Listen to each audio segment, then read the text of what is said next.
School அமைச்சதுக்கப்புறம் கொஞ்சம் கொஞ்சமாக அந்த மடத்தை சீர்திருத்தி இன்றைக்கு மடம் ஒரு பார்க்கக்கூடிய லெவலில் ஒரு மடமாக அமைஞ்சிருக்கு. இன்னைக்கு நம்ம மடாதிபதி காஞ்சி மடாதிபதியும் ஒரு பதவியேற்பு விழா அவர்களை போற்றி அவர்கள் மூலமாக இந்த சமூகம் பயனடைக்குன்னு எல்லாரும் கேட்டுக்கிறேன்.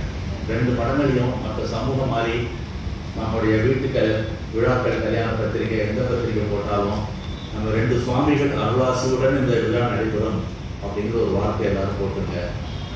காஞ்சிக்கு போனீங்கனாலும் பழனிக்கு போனாலும் வேற எங்கேயோ போகிறது தவிர மடத்தையும் போய் மடத்து சாமிகளையும் போய் ஆசி பெற்றுட்டு வாங்க.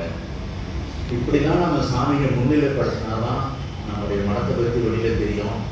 அவங்களுக்கும் மதிப்பு, அவங்க மூலமாக நமக்கு மதிப்பு. அதனால் நான் கொடுக்கும் வேண்டுகோள், நம்ம 2 மடத்தையும் முன்னிலைப்படுத்தி 2 சுவாமிகளையும் முன்னிலைப்படுத்தி அனைவரும் வணங்குவதற்குரிய ஒரு நிலையை கொண்டு வரும்படி உங்கள் அனைவரையும் நான் கேட்டுக்கொள்கிறேன். அடுத்தபடியாக திரு விஜயராஜை பற்றி சொல்லணும். பாரம்பரியமாக அவர் பார்த்து நிம்மதியாக வெளிநாட்டில் வேலை செஞ்சு நிறையா சம்பாதிச்சு அவர் குடும்பம் தான் வந்து நிம்மதியாக வாழ்ந்துட்டு இருந்தார். குடும்ப சுமைன்னு சொல்லக்கூடாது, குடும்பத்தில் பொறுப்பு எல்டர்ஸ்லாம் இறந்ததுக்கப்புறம் குடும்ப பாதுகாப்பு தான் இங்கே வந்து சேர்ந்தார். வந்து சேர்ந்தோன்னா நாங்கள் போய் அவரை பிடிச்சிட்டோம். அவரும் ஆர்வமாக தெரியாதனமாக வந்து கேட்டுட்டாரு, அது என்ன ஒரு கேள்வி கேட்டு வசமாக நம்மகிட்ட மாட்டிக்கிட்டாரு. இப்போ வந்த புதுசில் கும்பகோணத்துக்கு ஒரு மீட்டிங் கூப்பிட்டு அவர் உபதலைவராகி நாங்கள் அப்படியே உட்கார வச்சுப்போம். அவர் வந்த புதுசுலேயே.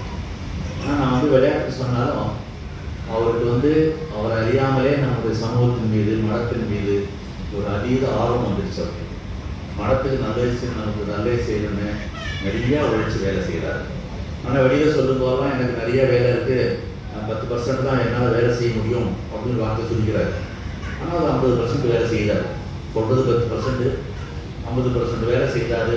நிறைய எல்லாத்தையும் அவரே கிட்டதுன்னு அது ஒரு அமெரிக்காவில் இருந்த பழக்கத்தினால அடுத்தமட்ட வேலையோட ஜாஸ்தி கொடுக்க மாட்டார். எல்லாத்தையும் அவரே எடுத்து அவர் கையால் செஞ்சு அத்தனையும் செஞ்சு ரொம்ப உழைச்சி பாடுபட்டு செய்கிறார்.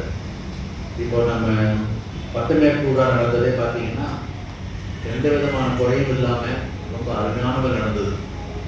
அது அவருடைய திறமைக்கு ஒரு எடுத்துக்காட்டா முதல்ல அவர் நடத்தின விழா அழகாக நடத்தி காட்டினார். அவருக்கு ஒரு பாராட்ட தெரிவிக்கலாம்னு நினைக்கிறேன். எல்லாரும் கேட்குறேன். இப்போது பட்டமேற்பு விழா முடிச்சதுக்கப்புறம் கூட்டமைப்பை செய்வோம்னு சொல்லிட்டாங்க. இப்போ கூட்டமைப்புக்கு தலைவராக இருக்கிறதுக்கு விட்டுருக்காங்க. அதுக்காக நம்முடைய பாராட்டை தெரிவித்துள்ளோம். அதை நிலைநிறுத்தி